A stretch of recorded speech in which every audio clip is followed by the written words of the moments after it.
ایک سچا واقعہ جو ہوائی سفر میں ایک لڑکی کے ساتھ پیش آیا، حاضر خدمت ہے۔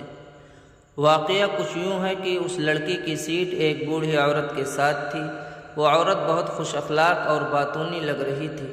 اس نے مجھ سے کہا کہ میرا بیگ تو اوپر سامان رکھنے کی جگہ پر رکھ دو۔ میرا قد چھوٹا تھا، اس وجہ سے میں تھوڑا ہچکچائی۔ اتنے میں ایک بوڑھا آدمی جو پیچھے بیٹھا ہوا تھا، اس نے سامان اوپر رکھ دیا۔ جہاز نے اڑان بھری، پورا راستہ وہ عورت باتیں کرتی رہی۔ وہ بہت خوش اخلاق اور اچھی خاتون لگ رہی تھی۔ اتنے میں پائلٹ نے اعلان کیا کہ فلائٹ دبئی لینڈ کرنے والی ہے۔ اچانک اس خاتون نے کہا کہ اس کے معدے میں شدید درد ہو رہا ہے۔ اس نے میرا ہاتھ پکڑ لیا اور میرے کندھے پر سر رکھ لیا۔ جہاز کے مسافروں کو لگا کہ ہم ایک ساتھ جا رہے ہیں، بلکہ اس خاتون نے مجھے اپنی بیٹی کہنا شروع کر دیا۔ اتنے میں اسی بزرگ نے مجھے کہا کہ جہاز کے اسٹاف کو بتا دوں کہ تم ان کو نہیں جانتی، اور ایئر ہوسٹس اور جہاز کے اسٹاف کو ہی ان خاتون کو دیکھنے دو۔ اتنے میں ایک ایئر ہوسٹس نے مجھ سے پوچھا کہ آپ کی والدہ کو کیا ہوا ہے؟ میں نے کہا کہ میں ان کو نہیں جانتی، بس فلائٹ میں ساتھ بیٹھے ہیں۔ جب جہاز لینڈ کیا تو اس بوڑھی عورت نے رونا شروع کر دیا۔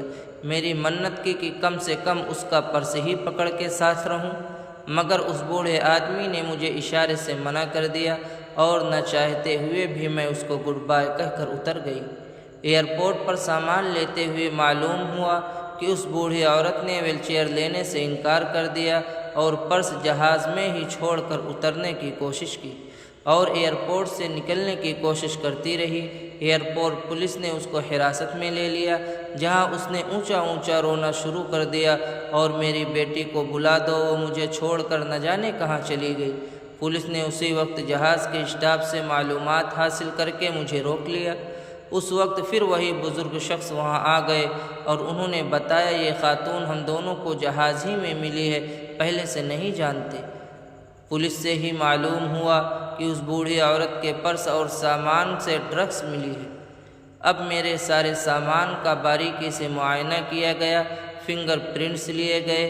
میرے انگلیوں کے نشانات اس بوڑھی عورت کے سامان یا پرس پر تو نہیں تھے۔ تب مجھے علم ہوا کہ وہ عورت کیوں مجھے سامان اوپر رکھنے کا کہہ رہی تھی۔ میرا پاسپورٹ پولیس نے رکھ لیا اور اس بوڑھی عورت سے میرے بارے میں معلومات لیں۔ اللہ کا کرم تھا، میں نے اس عورت کو اپنا پورا نام نہیں بتایا تھا اور نہ اسے میرے بارے میں زیادہ معلوم تھا۔ تب مجھے یہ بھی بات سمجھ آ گئی کہ پورا راستہ وہ میرے بارے میں بنیادی معلومات ہی اکٹھا کر رہی تھی۔ مجھ سے لاتعداد سوالات پولیس نے پوچھے۔ وہ عورت کہاں ملی، کب فلائٹ میں بیٹھی، میں اسے کیسے جانتی ہوں، وغیرہ وغیرہ۔ نہ جانے کون سی نیکی تھی کہ اس بوڑھی عورت کے کسی سامان سے میرا کوئی نشان نہیں ملا اور میرا کوئی تعلق اس عورت سے ثابت نہیں ہوا۔ پولیس نے کئی گھنٹوں کی تفتیش کے بعد مجھے جانے دیا اور ہدایات دی کہ کوئی بھی مسافر جتنا مرضی زور لگائے اس کے سامان کو ہاتھ مت لگاؤ، نہ ہی کسی قسم کی معلومات دو۔ یہ میری زندگی کا بہت بھیانک واقعہ تھا، اور اس کے بعد سے آج تک میں نے کسی مسافر کے سامان کو کیا، ٹرالی کو بھی ہاتھ نہیں لگایا۔ اللہ ہم سب کو اپنے حفظ و امان میں رکھے، آمین یا رب العالمین۔